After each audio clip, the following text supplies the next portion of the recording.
Hello, Internet! Welcome to episode 280 of the Assorted Calibers podcast. The second of the podcast is a little bit for everyone. I'm Weer'd, and of course, I am joined by the greatest hostess in the entire world, Aaron Paulette. How you doing, Aaron? What's the name of our podcast again? The Assorted Calibers podcast. Okay, you said it right this time. I don't Did know I say what it wrong that time? I don't know what you mumbled, but it sounded sort of like assorted calipers. I don't know. We have so many calipers here on the Assorted Calibers podcast. I mean, if you had said calipers, it would have made sense. It sounded like, I've got a couple.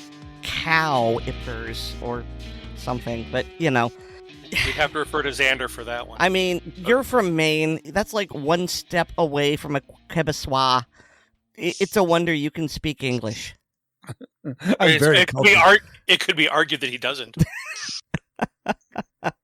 So, this is our annual Christmas episode. So, Merry Christmas, everyone. And tonight we are joined by the Dodd. We are Dodd. And I believe for the first time, we also have Miles. Hello, Miles. Hello, Aaron. Yeah, have you been in a round table, Miles? No, I have not. Well, look at that. That's a first for everyone. Yes, and he's only been at one mag dump, right? Yes, one only. One officially. There's only evidence of him being present at one mag dump. I'm sorry. So you should be sorry about that just as much you should be sorry for last night's show not happening, which is not at all. This is circumstances beyond your control. I'm just amused by the Jewish member here doing the Festivus for the rest of us. Now the airing of grievances. Oh, that wasn't airing of grievances. That was guilt. Which, being a Jew, yes, and Italian as well. Yeah, we get it wholesale. Yeah, David is purebred guilt. Oh, you met my mother. the Jewish mother, but also the Roman Catholic father. I mean, he wasn't raised religious, but his mother, she could do shame. Well, see, I would argue that within Catholicism, the guilt doesn't actually come from the church, but from the culture that surrounds it, and so therefore, guilt is not part of the religious aspect of Judaism, it's part of the cultural aspect. And I think some of the genetic. But regardless, Hanukkah is over. We're here to talk about Christmas. That's right. David, you referenced we are recording this on a Tuesday because Massachusetts, well, really, like, I don't even know how far down this horrible storm went through. Actually, Aaron, did you get any nasty weather? I live in Florida. It's just nothing but nasty weather. I mean, not all the time, but yeah, we get a lot of weather. So. I just know that it was very, very warm and humid, so I assumed it was coming up from the south. But we had extremely high winds and lots and lots of rain. And Miles, you got it too, right? Oh yeah, we got tons of rain, all kinds of roads washed out, and all that. Well, what I can tell you is that starting sometime on Friday, it started raining, and it rained all of Saturday, and it rained well into Sunday, maybe even into Sunday night. So it may have gradually filtered upwards, and you got what we got on the weekend. Yeah. But I know that Ryan was sending me videos of cars bobbing down the Kennebec River up in Maine. So yeah, it was a nasty series, and so I was sitting in my office and I was like, oh, well, I'm starting to get hungry. I should probably break for lunch, but I was almost done editing a handgun radio, and so I said, you know what, I'll finish this up and then I'll go have lunch. And then my power went out. And so, yeah, it was, so we were dark for about an hour, which is long for us. It's just where we are in town, we almost never lose power. And then, Did your UPS allow you to shut down the computer safely, or did it just go right out? He doesn't have one. My UPS is en route from Amazon right now. Because that was the first thing I asked him, and he said, I don't have one. And after I shook my head at him, I said, well, this is the one that I use, and it's on sale for a very nice price. Weird. Yes. I'm not mad. I'm just disappointed. Well, you know what? Honestly speaking, we'll probably never lose power ever again. Now that I now that I have the yeah. UPS. Oh, gee, what a bargain. For only $69, you never lose power. Nice. I said it was a nice price, and no one... Whatever. When we lived in the Northeast, we bought a snow thrower, and we barely got snow for the next 2 or 3 winters. It was the best investment. But I've got my dad's snowblower in the garage, so we will see if the talisman works. So then the power came back on, and I was doing a little bit. I was doing some chores when that happened. I said, well, I should go downstairs and boot up my computer so that it's all booted up and ready to go, and then I can finish up that podcast. And push the button, and the button didn't work. And I was like, that's not good. Oh, the pump don't work because the vandals took the handle. Exactly. And so long story short, like, got talking to a bunch of various computer nerds. Has that ever been true? We'll leave it like that. But I ended up going to a local computer store, and the guy looked at it and was like, yeah, probably a dead power supply. Let's see. And we messed around with a little bit of this, a little bit of that, and finally isolated that, yes, in fact, it was. Replaced the power supply. I was in and out inside of an hour. And title of your sex tape? Yes. And that's actually not a bad title. No, it's not.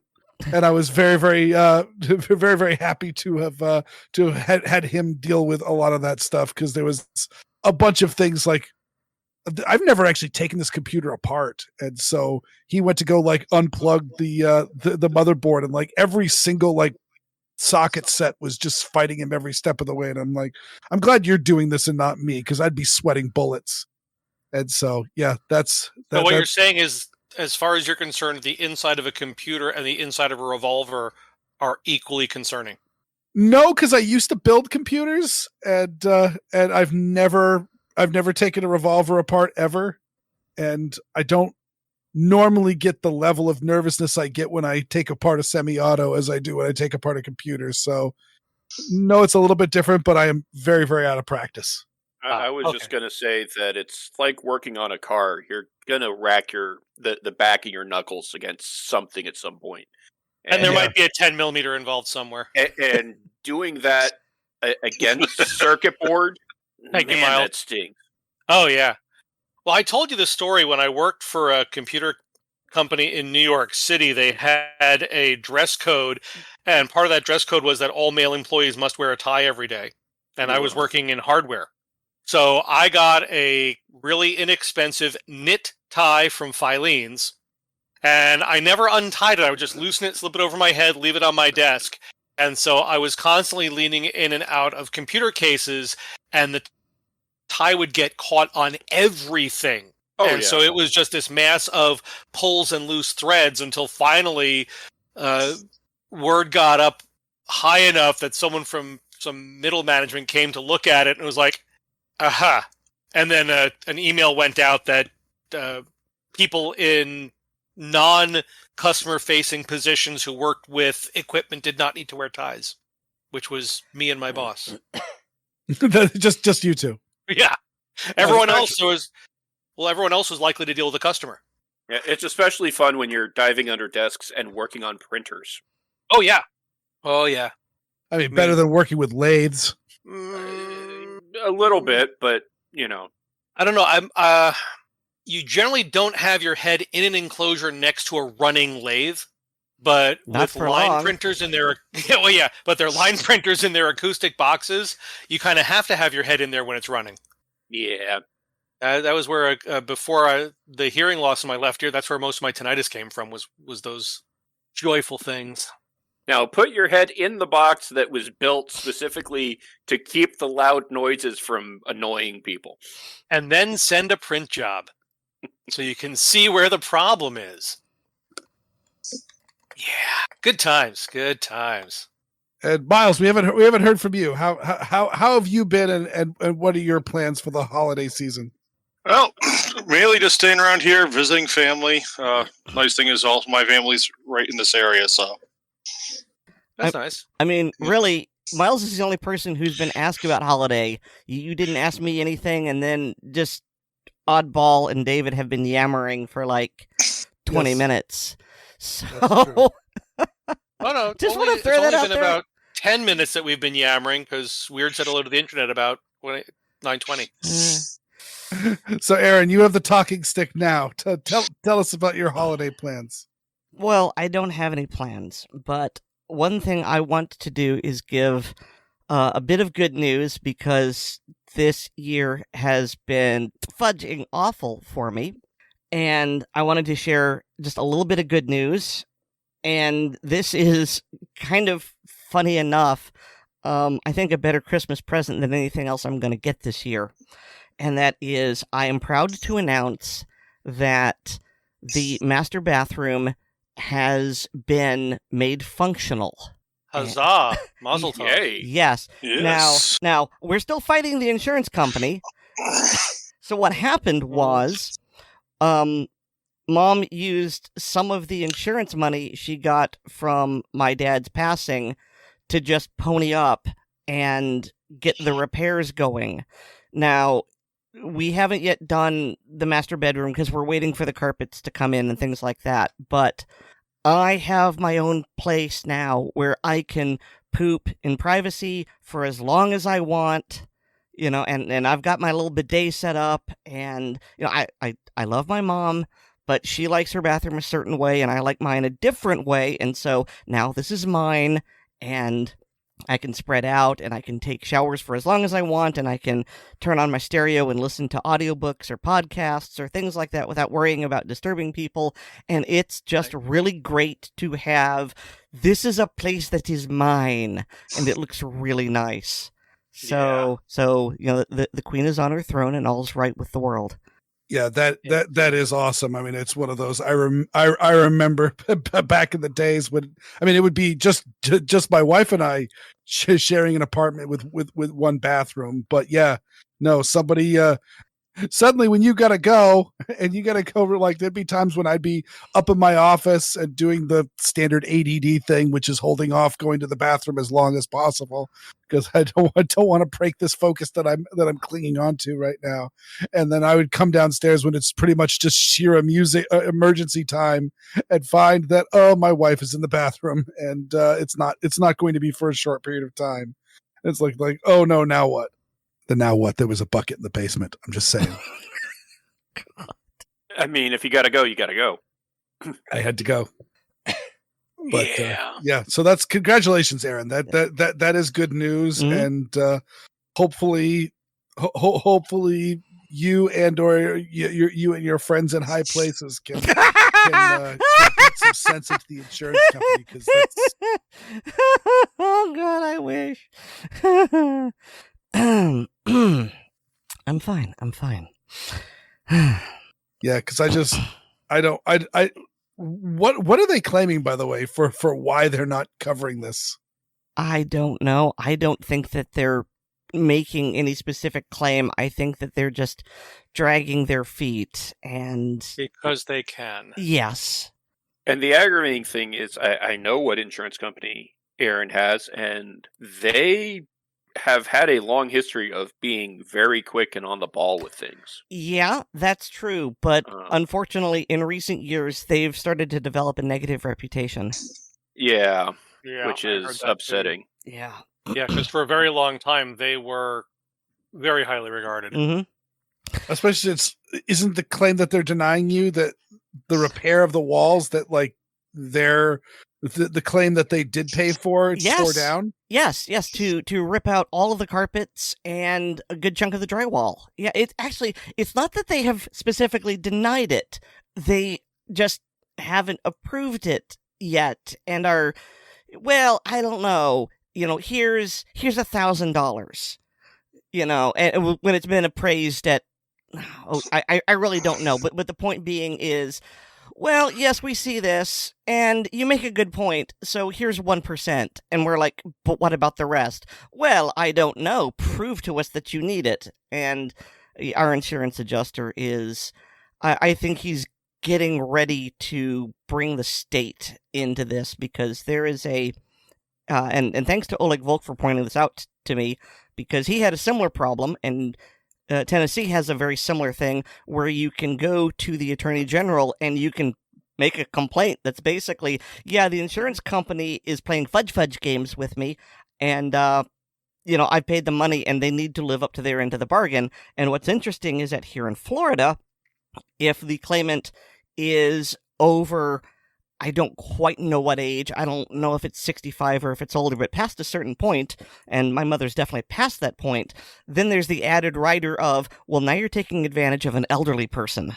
And so we're just following the lead of the insurance adjuster, but I think we're about to that point where it's just, yeah, you know what? Even though the government makes everything awful, I think we're at that point. Yep. Well, especially given go ahead. I was going to say that. I mean, that's the reason why government exists. Mm-hmm. Is to enforce contracts, crap like this. Yeah, one of the few valid uses. So you know what contracts don't need to be enforced? The social contract of the exchange of presents at Christmas. Good transition. Thank you. So, Miles, I received just today your envelope, and you'll get yours tomorrow because you were late in getting me your Amazon link. Sorry. Oh, is it up there now? Yes, it is. It's up there because I browbeat him into doing so. Hey, whatever it takes, right? I need to go back and check that then. So, good Lord, I'm just looking at the postage you paid. I mean, this is a small envelope. It's smaller than a comic book, and you paid $9.65 to ship it to me. That's awful. Well, I was hoping to get it there for, yesterday, but yeah. I don't know. It might have arrived. It was either yesterday or today. I don't remember. It arrived in time. Yep. Everybody's did except for David. Hello.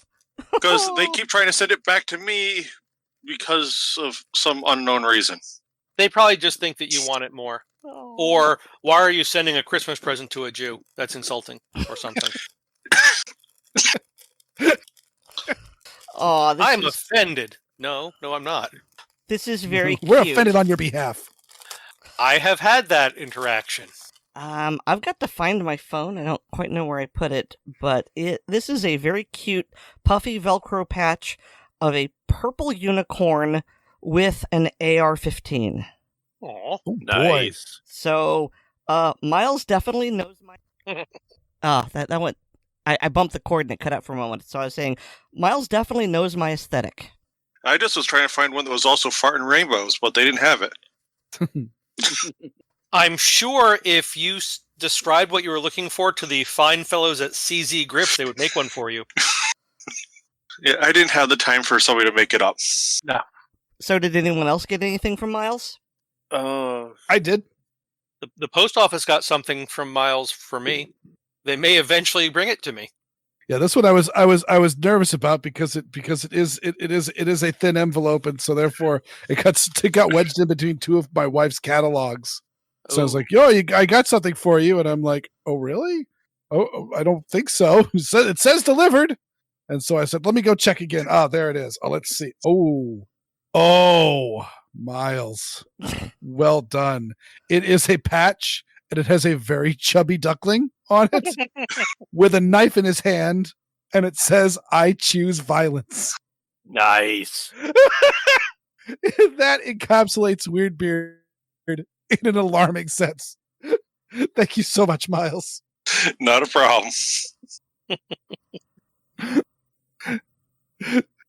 Right. So who's next? Oh, actually, you know what? I will go next just because Mr. Xander Opal is not here. I actually didn't hear from him, so I don't know where he is right now. But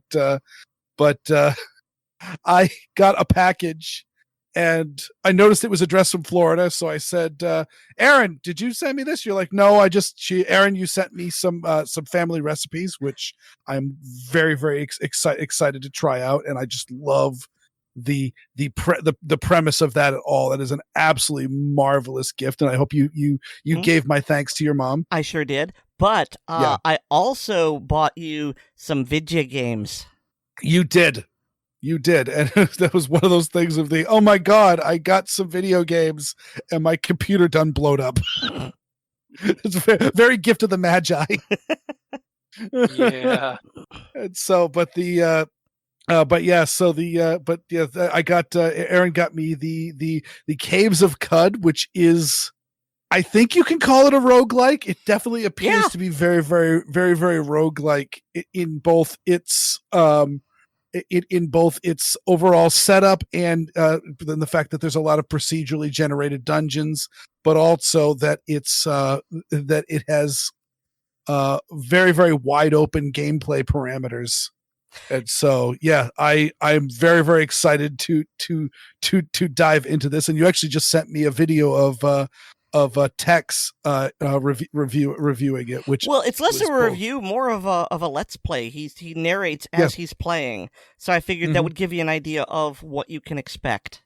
Yeah, no, and it looks absolutely awesome, and then also with Tex's extremely dulcet voice is that was a very, very enjoyable watch. And and of course also you overheard me mention that that Deus Ex is on Steam, which is one of my all-time favorites, and it was on sale for like a stupid cheap price.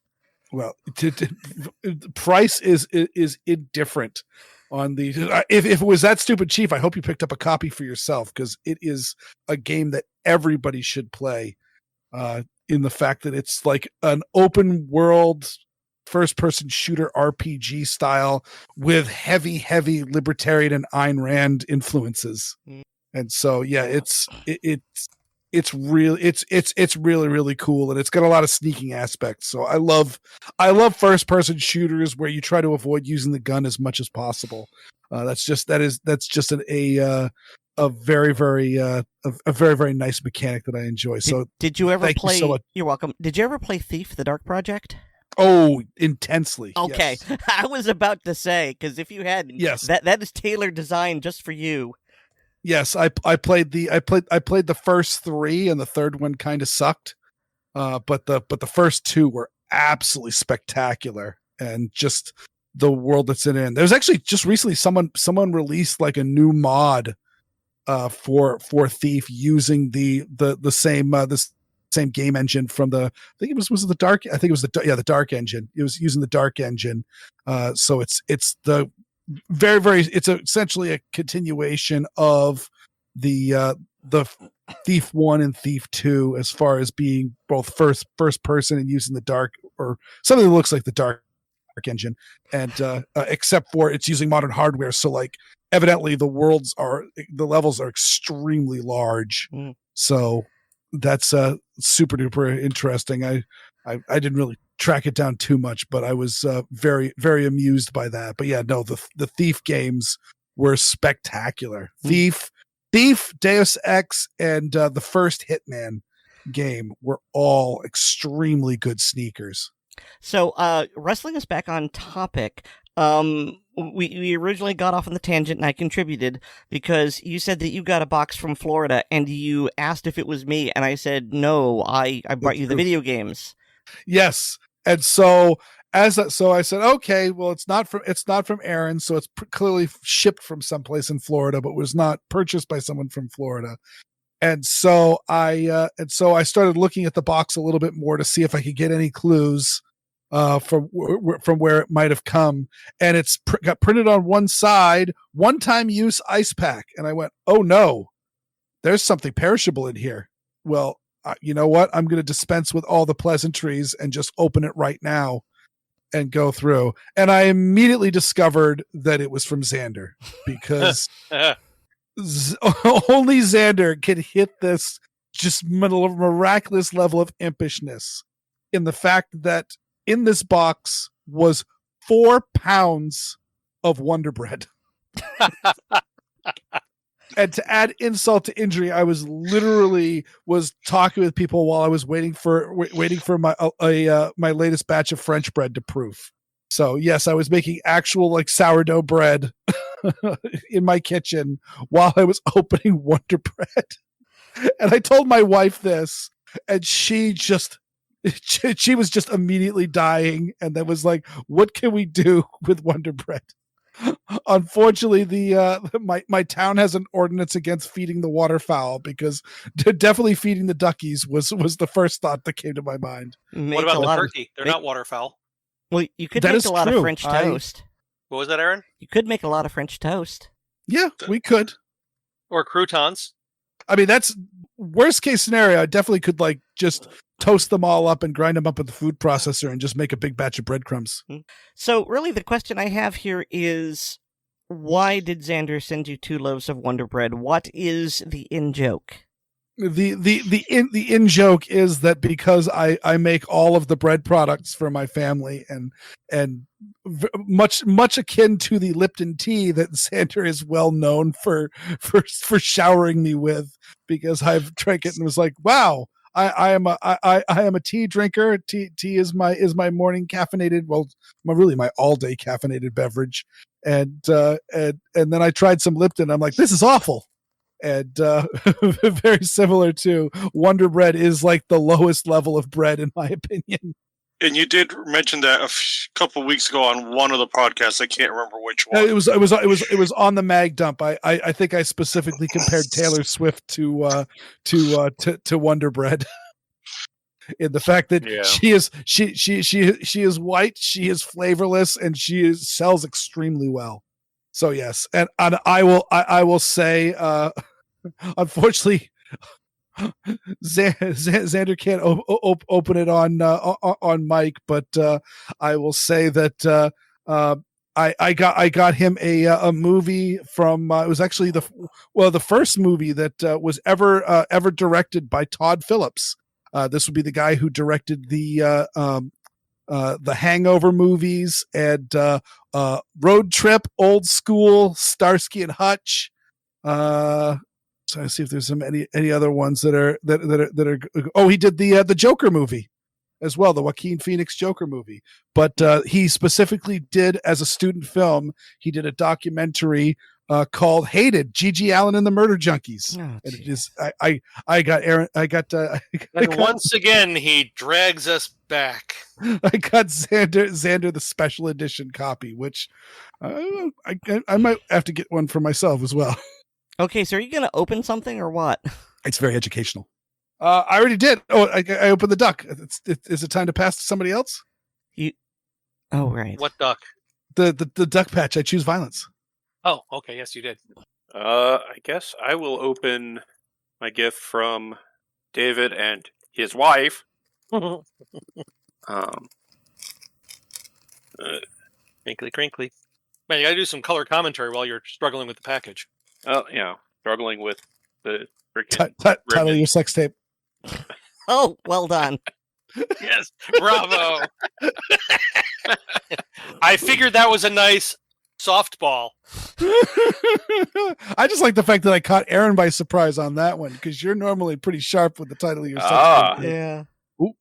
It is a printout of the patent for the Gatling gun. Ooh.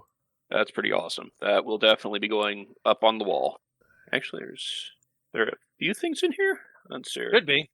There's the Gatling, let's see,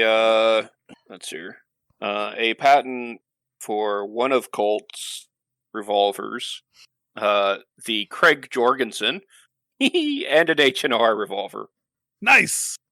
There were several collections by this. I'm pretty sure it was the same seller, but this was the only one that had anything approaching a trash panda gun. So I felt that was right. And the it's H&R or the Krag? oh, hey now. The Krag Hey-o. Jorgensen is a very, very fine rifle. It is just not strong enough for 30-06 and higher level of cartridges. I'm just saying that if it wasn't for the Krag, the M14 would be the shortest serving rifle in U.S. history. That is true. However, during the Krag's time as a service rifle, I believe it had more sighting systems than any other rifle in service. Oh, Colt's and oddball, the Colt revolver is the Patterson, I believe. Okay. And I'm not sure. Should be the Patterson and some form of revolving rifle, which might be just the same design. Okay. Yeah, that makes more sense. That top diagram makes more sense. Yeah. Let's see here. But I will say the rotary magazine for the Krag is really, really, really cool. And I don't think it gets nearly enough love. And I know Othias from Sea and Arsenal found some various videos and things for the various speed loaders that were being developed potentially for the Krag that I don't think ever really got made any sort of mass production. No, he also found was I don't know if it was actually a patent drawing or just a design schematic of a high capacity Krag magazine that held like 20 rounds and wrapped around the underside of the receiver. Crazy. Oh, yeah. Interestingly enough, the original Danish version of that Krag magazine system hinged forward instead of to the side. That was the American version, I believe, was the one that went to the hinging down, making a convenient tray to jump rounds into. I'm just saying that there was this box-like object that you could hold up to the loading window on the Krag, and you'd push a button, and it was like a card fountain where it would just spray 30-40 shells into the action, and then you could close it up. It would be 10 in the traditional Krag. If it introduced more than 10, they'd be on the floor. Yes. But all I can think of when you said that was, you ever have an AR magazine where the top rear of the magazine cracked and then you jostle it just wrong and the feed lips spread enough to loose one cartridge and all the rest follow the leader? I think Oddball has. I haven't, but I've seen it. Yes. Or if you've ever pushed the cartridge release of on a Steyr Hahn pistol. Yes. Yep. Or an M1 Garand and you don't have your hand cupped over the top. If you fired one round or you chambered one round and so they're now loose in the end block, and you say, "Yes, I'm going to dump this," and you don't catch it. But Oddball, in relation to your present from me, you also happen to know somebody who can make frames if you want to have them framed. You might know more than one person. I already have some other patent drawings that I have up on my wall, and actually I might move them to a different spot where I can just start lining the walls with them. Nice. So if you already have some that are framed, you want to get matching frames. No, I haven't framed them. I've just been using the Stickum stuff. Okay. They belong in a museum. Any chance you can use your murder trowel with the with these pictures? Not with these pictures. So the murder trowel that Erin is referring to is her gift to me this year. More properly known as a hori hori. Which I believe is Japanese for dig dig. It very well might be. Sure it's not for diggy hole? No, that's only for dwarves. Yeah, I was going to say I'm not a dwarf. You're a very large dwarf. So he's Captain Carrot? I mean... sure, so was John Rhys Davies. That's actually the reference I was making, Weer'd. Yeah, I mean, just the fact that, hilariously enough, the tallest person in the cast of Lord of the Rings was the one who played the dwarf. But yeah, it is a Japanese dagger / hand trowel. It's a garden knife. Yes. that it is properly cupped some so that it can be used as a little trowel, and has inch markers so you can measure how deep you're digging Or and stabbing. stabbing. And one side is serrated and the other side is plain. And both sides are edged, which means there are places like I believe North Carolina where that thing is illegal because it's a dagger. Massachusetts too. And therefore evil. New York, legal to own, not legal to carry.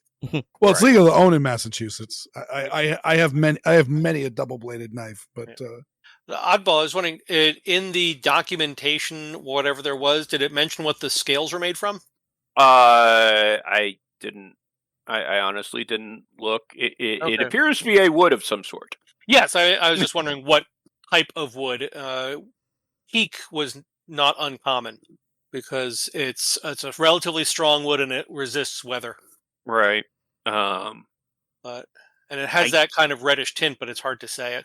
Yeah, it's probably stained, but it might be. I was just curious.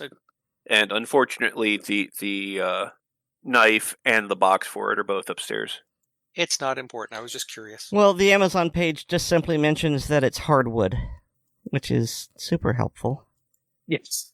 Now, Yeah. that should have also come with a sheath and a sharpening stone. Did it?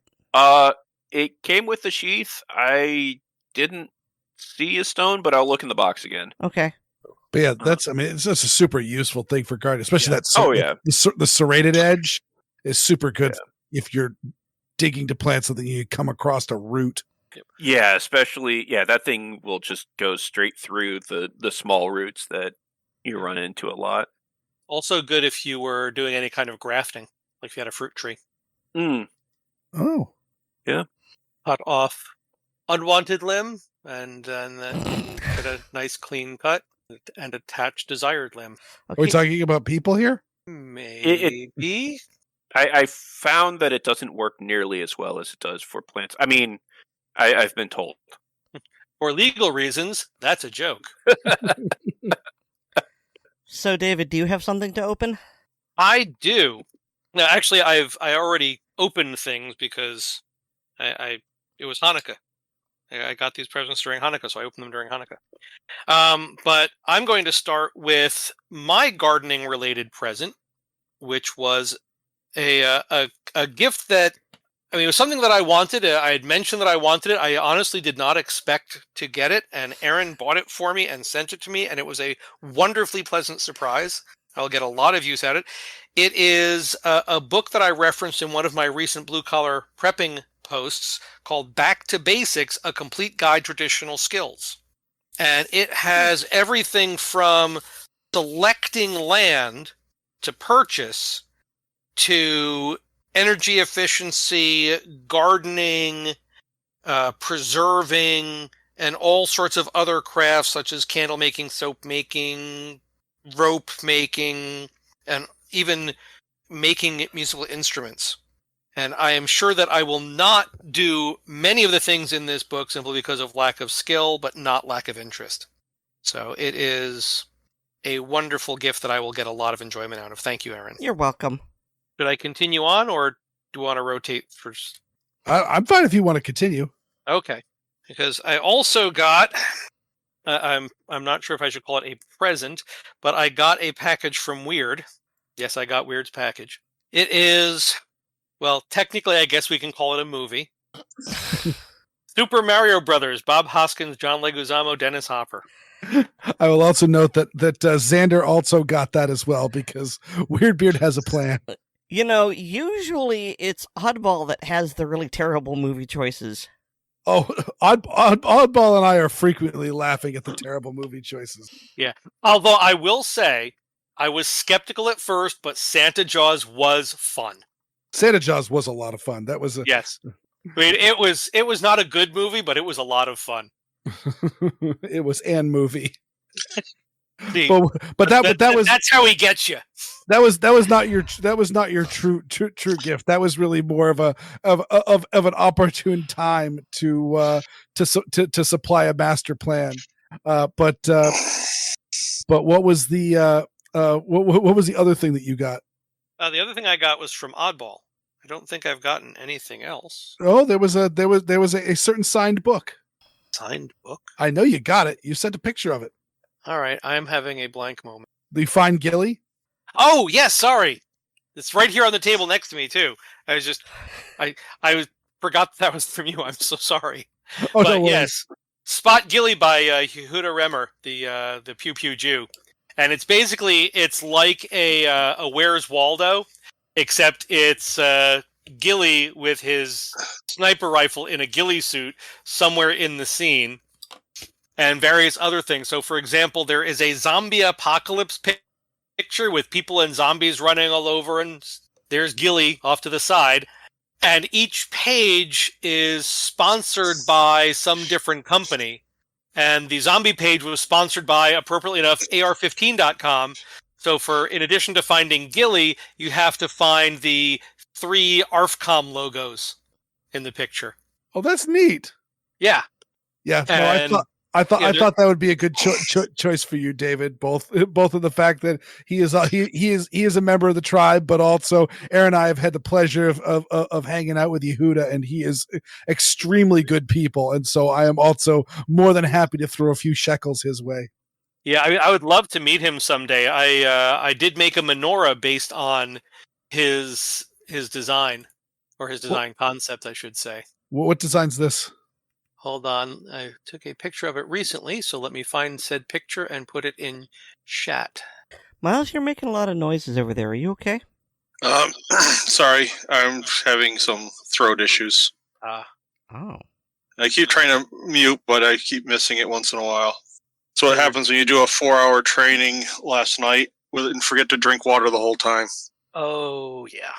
Oh, that's really, really cool. So that's an AR forend?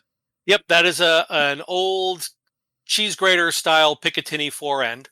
It's actually upside down in that picture because it's relieved on the front for a front sight tower. And then there is an optic riser in the middle of it, and glued to the rail to either side of the optic riser are 9mm cases, 4 on each side. Glued to the top of the optic riser is a 38 special case, and they are just about perfect for the Hanukkah candles that I use. Well, that's interesting. Yeah, it worked out so well. I was about to make a joke of saying where in the Talmud does it say that God gave 45 ACP to his chosen people? Well, he did. It's true. Who came up with 45 ACP? That would be John Browning. Say his full name. John Moses Browning. And who gave John Moses Browning the details for 45 ACP? That would be God. Exactly.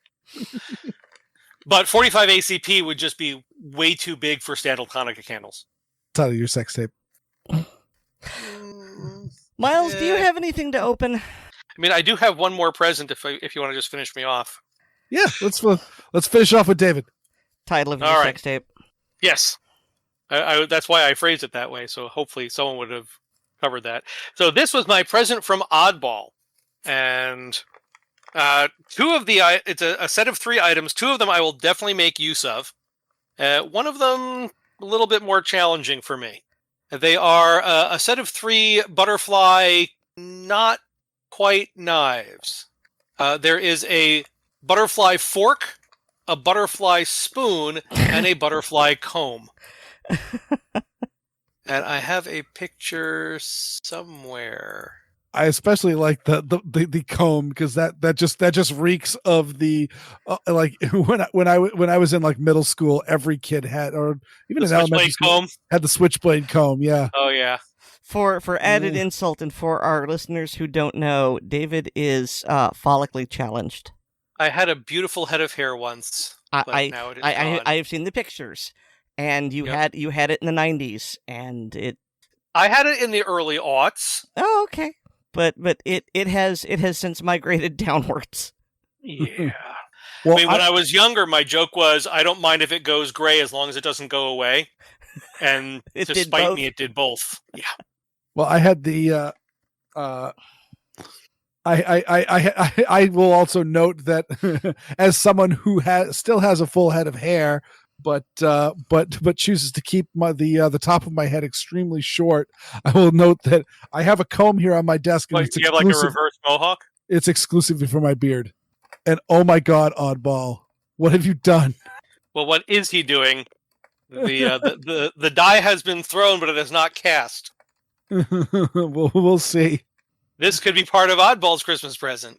Is he gone? He might, Oh, oops! I was on mute. I thought maybe you would run up to Panya going, "Oh, Panya, it's time for me to start asking for retroactive permission." I've been low enough that it's low enough that I'm willing to take the beatings. Yep. But I've been on a Smith & Wesson SW9M, which Just why? I mean, I know why. It is But for those that why? don't know, it's a Smith & Wesson Sigma, but it's not that Smith & Wesson Sigma. The Smith & Wesson Sigma you're thinking about is a cheap Glock clone. No. This is Smith & Wesson going, you know what? Why don't we make a high point? but Except for somehow 9mm. worse. The 9mm did have a locked breech, though, didn't it? No, Not this one.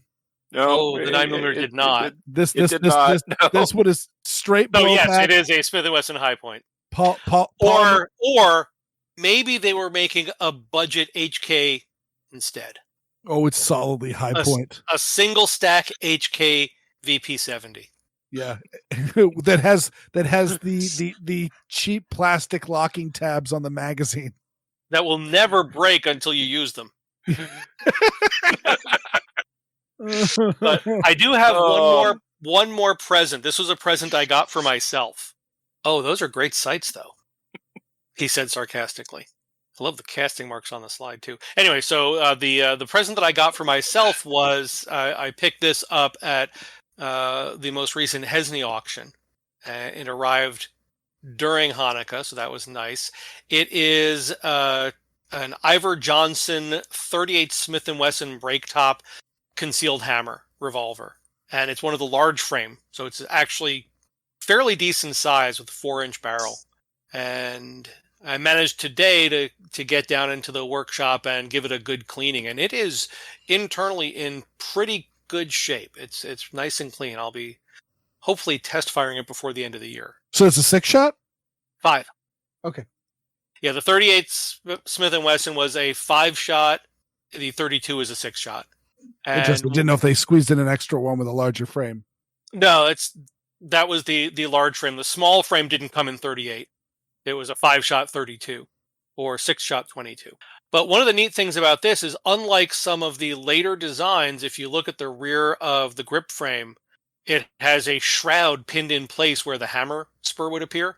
Whereas the later designs had basically the more traditional scallop, basically just a smoother look. It's kind of a mix between the Smith & Wesson Centennial and the Colt shrouded hammer. Yes, but so this is another Ivor Johnson that I have, and you can see the difference in that design. It's the same basic shape, but it doesn't have that pinned in cover. Mm-hmm. And then, as opposed to the Smith, which much sleeker looking. At this rate, all But we're I'm going to done. do is going to open presents, and that'll be the show. Yeah.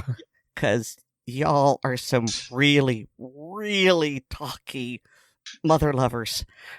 I mean, honestly, this is about the only social interaction I get these days. All right. Well, Miles, do you have anything? Because I think you kind of caught most of us by surprise. Well, that was the intention. No, I don't have anything to open, so don't worry about it. Well, I'll have you know that my wife and I are meeting up with Miles and his wife in a couple of days. So I have opportunity to get even. Okay. And like I said, you should get yours from me tomorrow. All right, sounds good. All right. So, I got a package from a place called Blade HQ, and I didn't order Never heard of anything her. from Blade HQ. And when I opened it, a package was wrapped in red and white paper, and so I assume this is from Oddball. It seems to be kind of knife shaped, and actually, just as I sit here fondling the package, it feels like a Mora. So Let's find out. Only one way to find out. I'm crinkling the paper right next to the microphone. It's not picking it up. A little bit of a crinkle, Okay. but it's right now it's Schrodinger's knife. Oh, is it a Chris crinkle? Ooh. Oh, Xander would be proud of that one. Thank you. Oh my! Yes, it is a Mora, but it's not. Yeah, it's. I guess you could say that this is a Desert Warrior Mora. Yes. Oh, nice. Yeah, I opened it up, and I opened it up upside down, and I saw the pink sheath. Don't anyone say. I am literally biting my tongue right now. Good. And I just thought, okay, it's a pink Mora for pink pistols. All right, no problem. And then I saw the sprinkles on the other side, and then the blue handle, and it's just like, oh goodness, it's a Desert Warrior. I'm gonna take a picture here in a moment. Never has a typo been so fun. No, they ran with that. Oh God. Yeah. They By the were way, glorious. Oddball, what do they call the one that you've got that's the hot dog shaped one? I believe they call that a wiener knife. Let me double check. Oh no. Title of your sex tape. The What? Wiener Warrior. That's a much better sex tape title. Because when Weer'd said title of your sex tape, I wasn't sure if he meant wiener knife or oh no. I think it'd be two things. Yes, I was going to say both work. All right, Oh, so I think mercy. I'm just gonna open all of these, because otherwise it'll take forever. And I have a... Oh, I should say thank you, Oddball. It's very cute. Well, I figured you can always use another Mora, and this one's pretty special. Oh, yeah. Yep. And plus, if you ever have to stab somebody with it, I would look forward to reading the police report. And I'm going to use Well, this knife to open the other packages. There you go. And Well, she according does the use it to protocol- defend herself. And The knife that mild? stabs them, but it's the diabetes that kills them. Thank you. And I have a heavy package from Amazon that rattles, and I'm pretty sure I knew what it is. I've already predicted it. And yes, David, thank you very much for the 22 caliber air rifle pellets. This is a Nice. hefty package. Yeah, I was looking at that. It was one of the items on your wish list, and it was like, well, I mean, I was considering ordering some ammunition for you, but Amazon doesn't do that. And then I saw that on your Amazon wish list, like, it's ammunition. Yeah. So you got Amazon to send me ammo. Well done, sir. My pleasure. That doesn't work for everybody. I know. It was during the lockdown.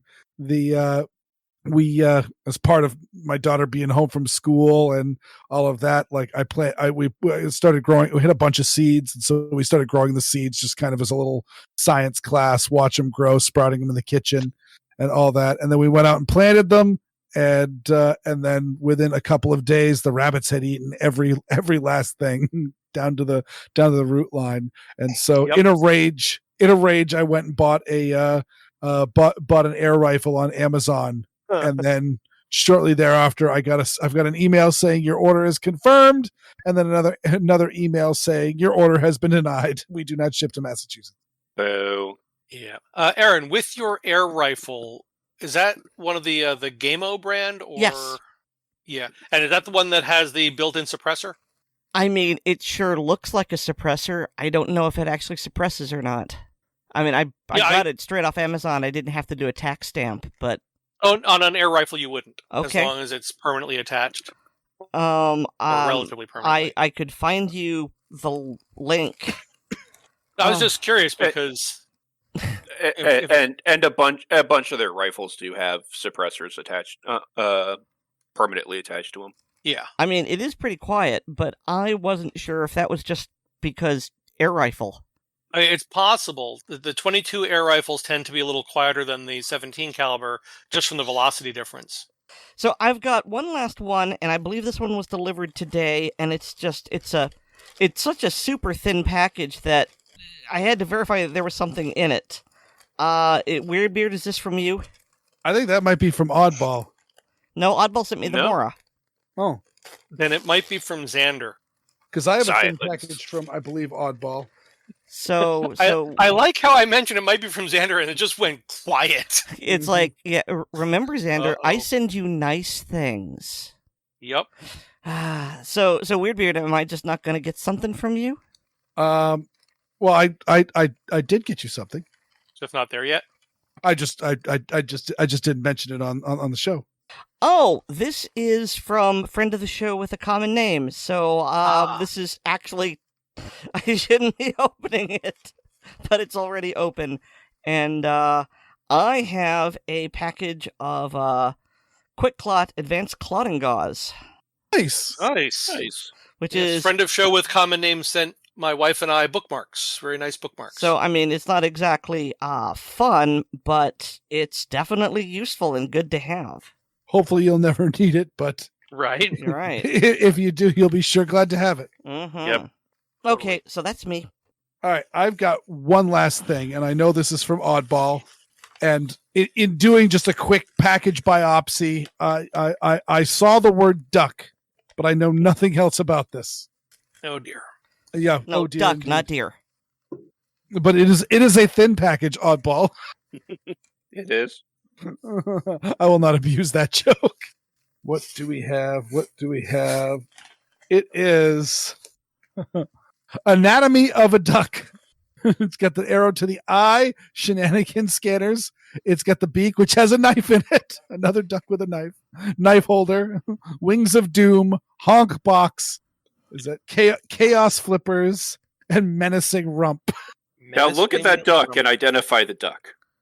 It appears to be a goose. Yes. And it has a honk box. So again, I always used to laugh on the fact that my daughter would call everything a goose. She would see a seagull when she was very small, just learning to talk. She would see a seagull and she would call it a goose. There were like sandhill cranes in my father-in-law's neighborhood, and she would call those goose. And all that, and there'd be ducks, and she'd call those goose, but then there'd be geese, and she'd call those duck. I mean, she is your daughter. So this is perfect. Yes. Okay. Well, I guess I should open up my packages from Weer'd, who posted, I believe both of the tags say the same thing. Yes. Fun times from Weer'd. Oh dear. Which That is I'm a little concerning. concerned. I believe, racking my brain, I believe you don't have either of these items, but by all means, we'll figure out what to do if I misremembered. Okay. Open up bag number 1. Paper. It's a box. Ha ha! Trash Pandas, the Raucous Raccoon card game. Do you not have that? I do not have it. Thank It is a phenomenal game because essentially it both rewards you and punishes you for being greedy. In fact, I'm going In to true Trash Panda fashion. It is gobs of fun. I'm going to go ahead and send a picture of that up to Panya right now. Okay. So with Aaron, I believe you were the one who got Weer'd the Deus Ex. Yes. Yes. Did you get the 5-game collection from Steam or the individual? I got him just the one. Okay. And let's see here. Package number 2. Sushi Go. Yes.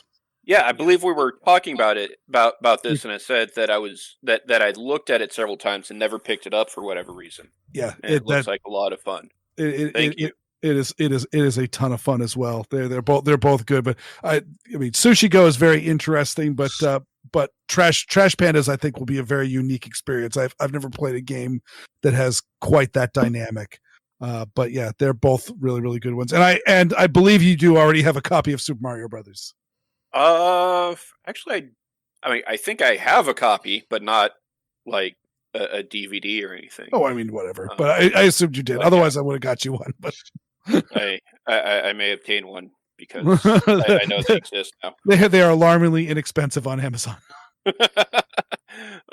And since everybody else that got one, I think, and the fact that it is from a friend of the show saying it's dessert knife related, I figured I probably should open this up.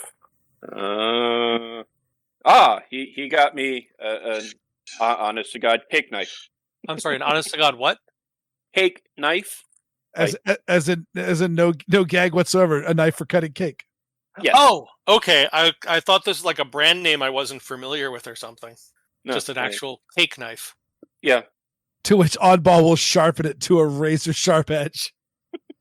It's plastic, so I don't know if it okay. hold an edge very well. I'm gonna steal straight edge cake knife that if given to Oddball would turn into a cake saber. Is it curved? Yes. Then yes, saber.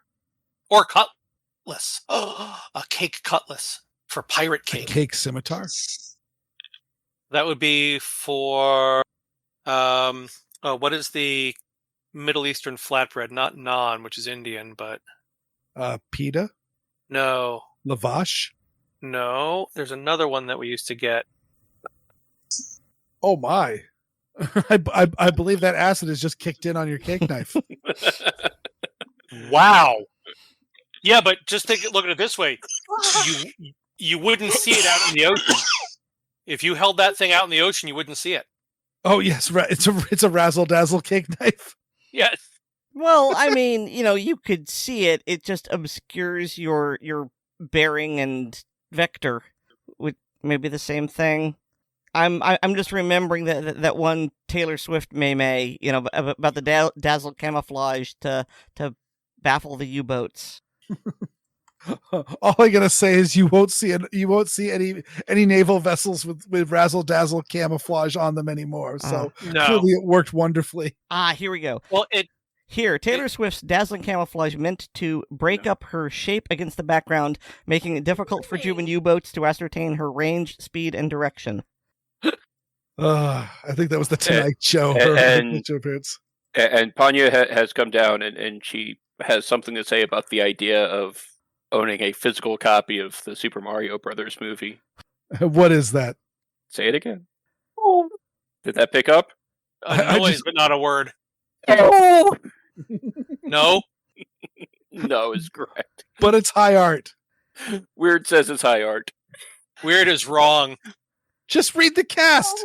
High art. We just by the time you hear this, we'll have just released the ACP film track for Violent Night, and I noticed that that movie also stars that dude who plays Luigi.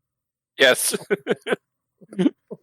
And the one that I was thinking of was Tanor, which is, I think, Iranian. Okay, I'd never heard of that type of bread.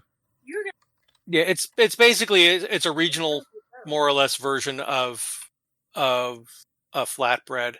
How do you spell it? It is spelled. Hold on. Tannur. Oddball, did you not receive the one from me yet? I don't Which is think so. Which is It would have been a very flat cardboard package. A very flat cardboard package. Is there a very flat cardboard package upstairs? No. There would have been a priority mail one. Priority mail? No. I haven't seen a priority mail envelope. Okay, so the U.S. Postal Service doesn't like Tennessee, I guess. Apparently not. Our USPS guy is terrible. I routinely get mail for people on other streets. Our USPS guy is pretty good. Our UPS or FedEx, I forget which one, routinely delivers to our neighbor because he misdelivered one of her packages. So she put the Fear of Southern Lady into him. Oh no! So now Now he He just delivers, delivers all everything the to her? packages. Yeah, anything that's in our section of the rural road, chances are it's going to wind up at her place. Just in case. Yes, Just he take does- it. he doesn't want to manifest that again. He doesn't need his heart blessed that hard. Right. Although I did order something and it said it was delivered, and we called them and they said it hadn't been delivered to their house. We're looking for it, and they put it on the. So we've got in the carport. We've got the door, we've got a trunk, we've got a bench, and then there's a space for the car. And he put it on the other side of the car, almost underneath. Yeah. So I it never wasn't got until this. we left and were walking back that I saw there's a box there. See, if he had put it on the bench or on the trunk, it would have protected from inclement weather. But where it was placed, if it had rained, it had gotten soaked. Yeah, we occasionally have an Amazon driver that will go up our driveway and put a package on our back porch, which I guess is fine, I guess, but like there's no instructions for them to do so, and we have a front porch and all that, and so I will frequently, when I open my front door, I will look down at the porch to see what's there. I don't do that with my back door because, as a general rule, unless I put something in my on my back porch, there's nothing on my back porch. And so there's been a couple of times where I've literally stepped on packages. I haven't broken anything yet, but boy, that's super easy to do. Oh, and I got outbid. Oh, well, I mean, is it a blessing or is it a curse? There is that. Thing can be two things. I mean, literally, when I discovered about the fact that they made it's essentially a Sigma 380, the world's ugliest Sigma, one of the world's ugliest guns. I think that was actually, it was on the list for Handgun Radio for ugliest gun on our ugly gun episode. But yeah, they took the 381 and they grew it up to 9mm, and I started looking around for reviews, and I found one video of a guy who has all sorts of really, really terrible handguns, and he says, "This is the one I won't shoot." Mm-hmm. Yeah, I think of your terrible handguns, Oddball, there's only one you won't shoot. Correct. Which one's that? The Intratec 25. It's 25. Yeah. Because the firing pin will sometimes get stuck in the forward position. I mean, at least it'll be a short burp if that happens. But I don't know. also I kind of want to shoot it now. I'm not sure if you can actually dignify them with the name slide rails. the slide retention suggestion system is a little concerning. I think the frame is aluminum and the slide is zinc. Yes. Yeah. You know what happens when you rub those two dissimilar metals together? You get less of those two dissimilar metals. Hey, I've got a Jennings, and that thing doesn't even have slide rails. Exactly. I remember I I was with Oddball at the gun show where he bought that, and I was definitely encouraging. We get it back to his house and take it apart and go to give it a cleaning, and I'm just wiping down the slide rails, and the rag keeps on coming dirty because that's not dirt. I am actually rubbing away some of the metal. I should stop. I cleaned the gun and it was gone. More or less. That was like, I don't think I'm going to shoot this one. I entirely support that position. I cannot. I mean, even with 25 ACP, that might be dangerous. So just a quick check. Oddball, yours has been bouncing around Nashville for the last 3 days. At least it got to the right city in the right state. Mine hasn't left Massachusetts yet. It is currently at the post office awaiting delivery. Oddballs is? Yes. Where is mine? Is it still in Massachusetts? Yes, it is. But it's for what it says, it's getting ready to be shipped out. So hopefully that means out. Hopefully that means out of state, not out of the distribution center back to my town again. Right. Hey, maybe this time I'll actually get as far as Pennsylvania. Where in Massachusetts is it specifically? Hold on. I think it's not in Shrewsbury. That's a good thing. Let's see. What did it say on his? Let's see. Middlesex, Essex distribution center. That's a lot of sex. Okay. So it's in my section of the state. Yeah, at least it doesn't say Shrewsbury, which means we'd be coming back here again. It kind of reminds me was during the 2020 unpleasantness, I had to send a legal document to New York County, and so I filled everything out, took it to my local post office, and I'm in East Tennessee, just north of Knoxville. It took 2 weeks to get from my post office to New York City, and a week of that was going from Knoxville to Memphis. It took a week to get from Knoxville to Memphis, and then another week to get from Memphis to New York City. So I don't have a lot of faith. The U.S. Postal Service heavily uses wormholes and meth. No, if they used meth, it would get here faster. Well, it's the lack of focus. They're just kind of running randomly. Yeah, it's getting somewhere faster. Right. I'm reminded of that one fat electrician story. I don't remember the name of the guy, and I might not be able to pronounce it, but I believe it was during Finland's winter war with Russia, about the one guy who his squad was wiped out, and so he took all the meth, I think by accident, and freaked out and did all sorts of interesting things against. I mean, I think it was Russians. I don't know. I'll drop a link to it, but it was just. And the best part is, this guy was super straight edge. The reason he had the meth was because he didn't do drugs, and they figured this is the guy to hold on to it. And then he ended up taking all of it. He's here to kill Russians and steal catalytic converters, and catalytic converters haven't been invented yet. And Weer'd. Your package, it says, should arrive on Thursday. It is currently in Phillipsburg, New Jersey. Well, there. It'll arrive on the 40th of December. Yeah, I'm Koivunen. and just the tight. Yeah, just the picture of him that is on his Wikipedia page. He's still suffering the effects of meth. Yeah, he has got some very, very screwed up eyes that probably never got better. Very intense young man. When he was found and admitted to a nearby hospital, his heart rate was measured at 200 beats per minute, and he only weighed 95 pounds. And he lived to the age of 71. Yes. Born in lived to the age of 71, and he was born in 1917. Yeah, and was a decorated military veteran.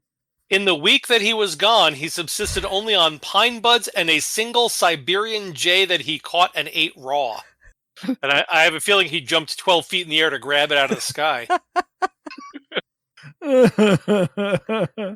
Props to him for surviving. Yeah, if you haven't watched that Fat Electrician video, and I recommend you do because his stuff is informative and hilarious. But that, it's hysterical. Yeah, it's 13 minutes. It's some of the best 13 minutes you're gonna have. I'm just gonna say, if you haven't watched all of the Fat Electrician, just the holidays are coming up. Just clear your schedule.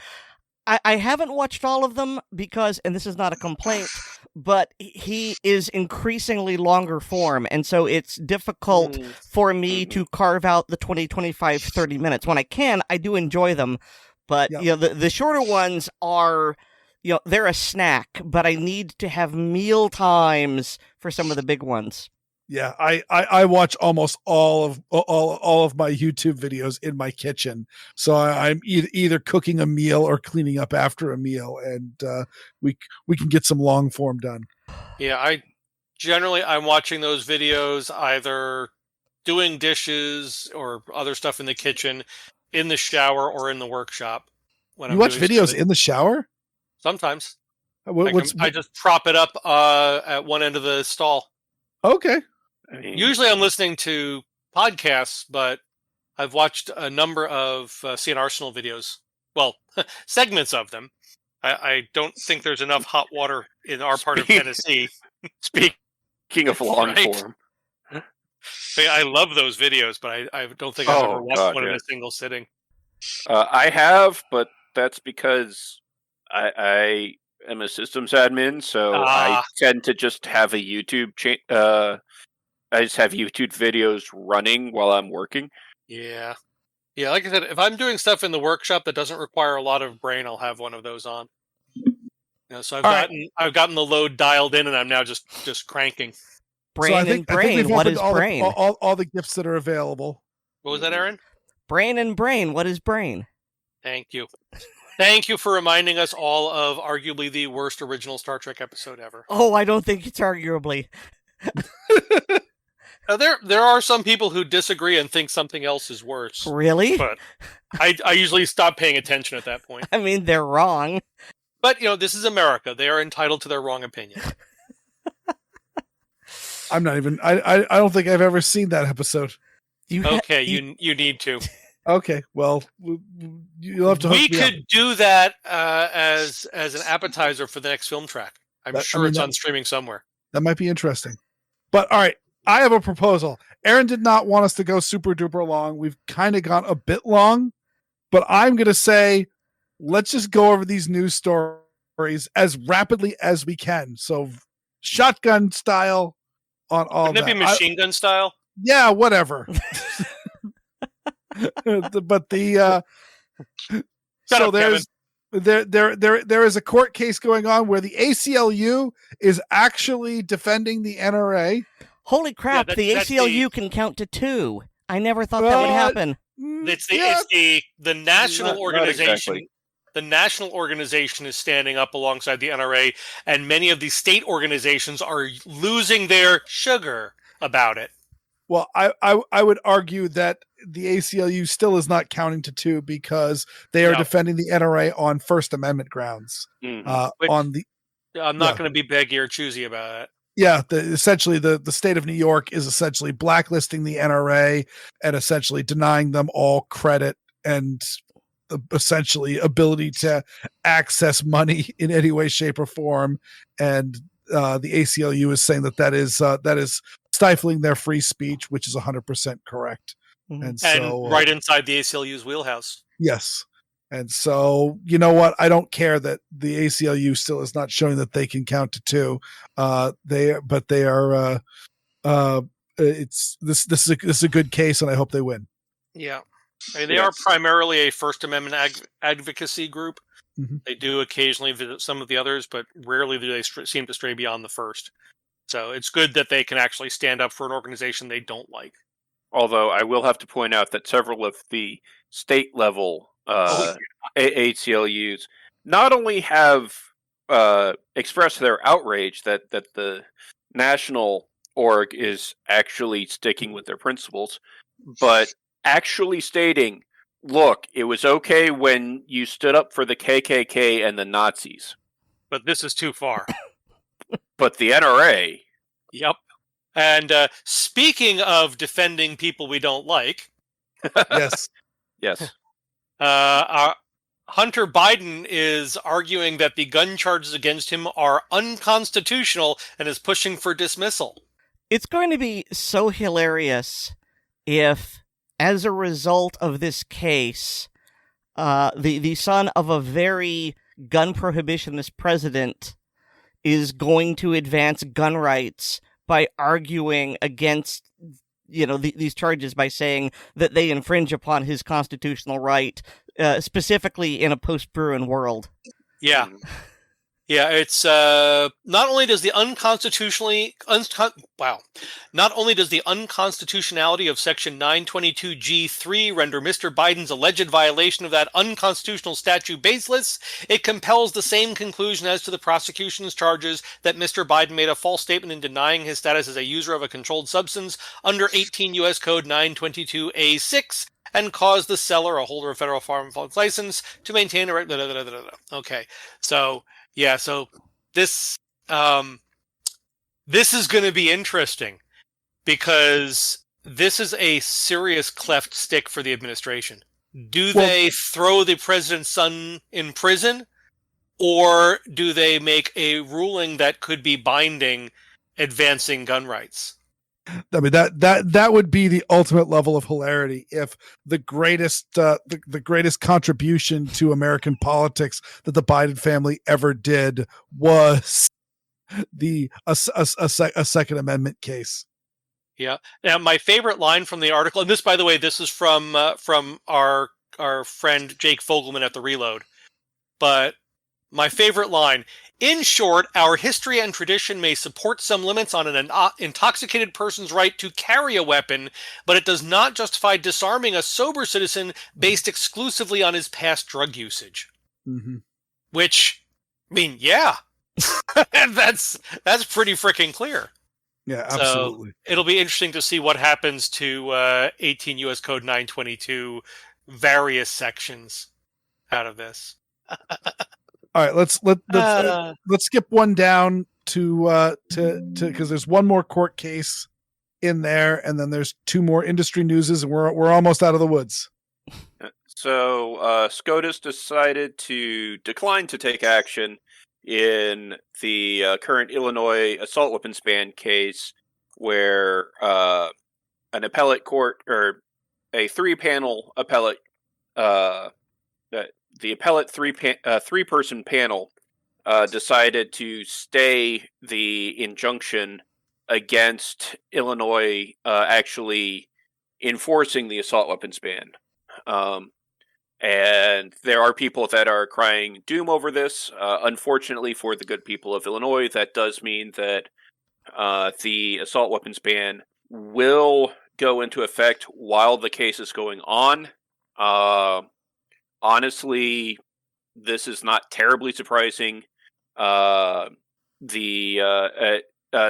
has a fairly lengthy history of being very hesitant to get involved with interlocutory proceedings where things are still going on in the lower courts.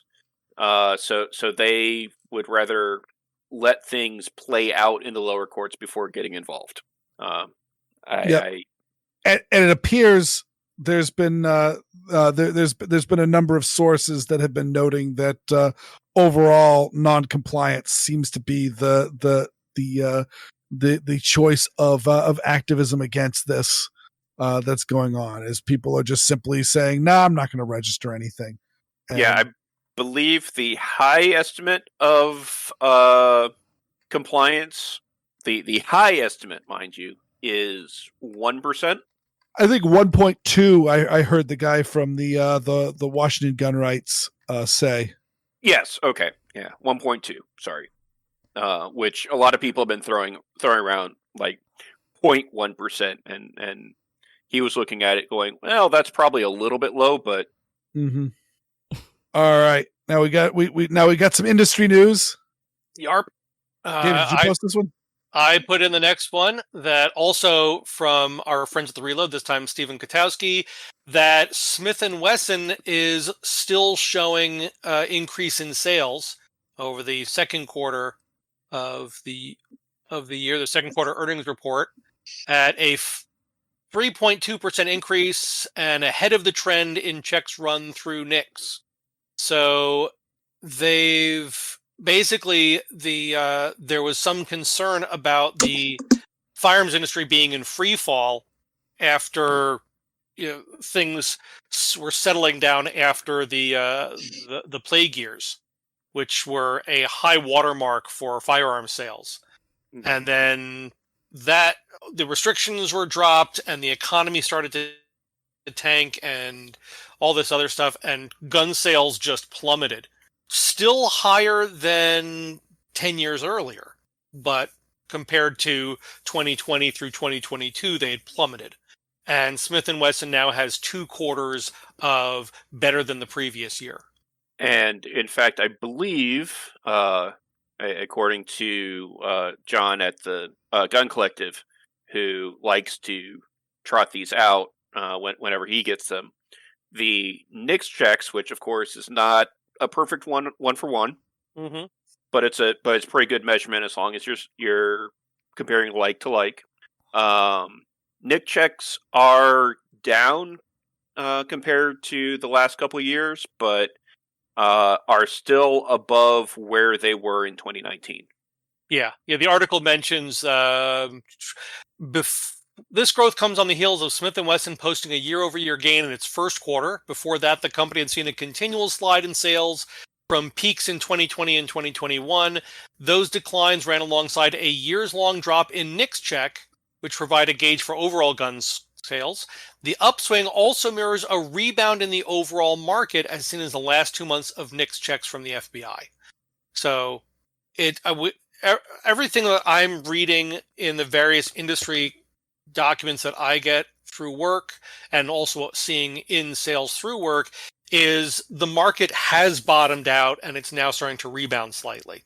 But I do want to point out with Smith & Wesson is they have shown this 2-quarter now profit after moving from Massachusetts to Tennessee, opening a new facility and releasing this year, 4 new guns? Something like that. Yeah, so that's a pretty strong position to have, and I'm glad to see it. And finally, I'll go ahead and grab this next one since I posted the actual English language post. Colt CZ is buying Sellier and Bellot, which I guess since they were unable to buy the Vista Outdoors ammo division, which is Federal, CCI, Remington Ammo, and Spear. The various brands under Remington, like Peters and right, which is also being bought by a Czech company. Oddly enough, I had not heard that. Yeah, it's being bought by CSG, who also recently bought a high-end shotgun company.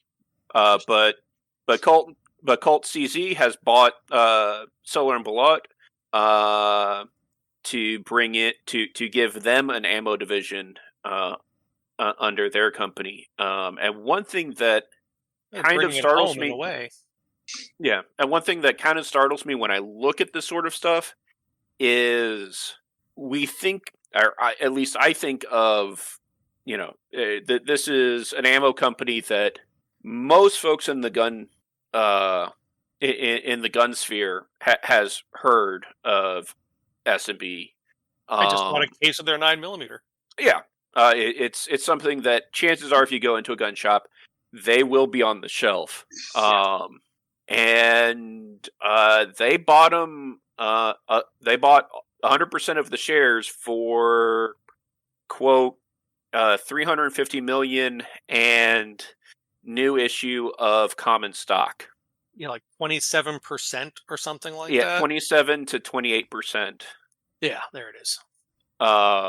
Which I, thinking of a company that's that common in the States and is an international company, I would have thought they'd be worth more than that. And honestly, the same thing with what CSG is paying to buy Vista Outdoors ammo division. Yeah, they're huge in the gun sphere, but as far as international companies, they're really not that big. Right. CSG is paying $1.91 billion, which, right. I mean, that's not pocket change, but for an international company, that's pretty darn cheap. Yeah. And it's just it's a reminder that even the big guys in the gun industry, looking at industry as a whole, are still fairly small players. Yeah, I mean, when you can buy an entire ammunition manufacturing company in the case of S&B, or a conglomerate in the case of Vista, for what we have seen as lottery jackpots. But one of the things I didn't realize about S&B was I knew they were part of CBC. I just, for some reason, hadn't made the connection that CBC was Brazilian. I thought they were Eastern European. So Sellier and Bellot, S&B was founded in Prague. Yes, it is a Czech company, but CBC is the holding company is out of Brazil. So CBC bought S&B, which is still in Czechoslovakia, and now it's going back to Czechoslovakia, which has got to be a nice feeling for some folks involved. Mm-hmm. Yeah, I was unaware that S&B was owned by a Brazilian company as well. How many is a Brazilian? Nobody was making the joke. I felt it was necessary. It's a classic. Yeah. All right, Aaron, was that fast enough? I mean, you didn't have to go that fast, but I do appreciate the brevity because I am starting to squirm a little bit. I'm sorry, Aaron, could you say that one more time? You didn't have to go that fast? Isn't that the title of Weer'd Sex Tape? But you know who isn't squirming right now, Aaron? Well, our listeners are almost certainly squirming. Maybe. I don't know. So many years ago, early 90s, I and a bunch of friends went to go watch Interview with a Vampire.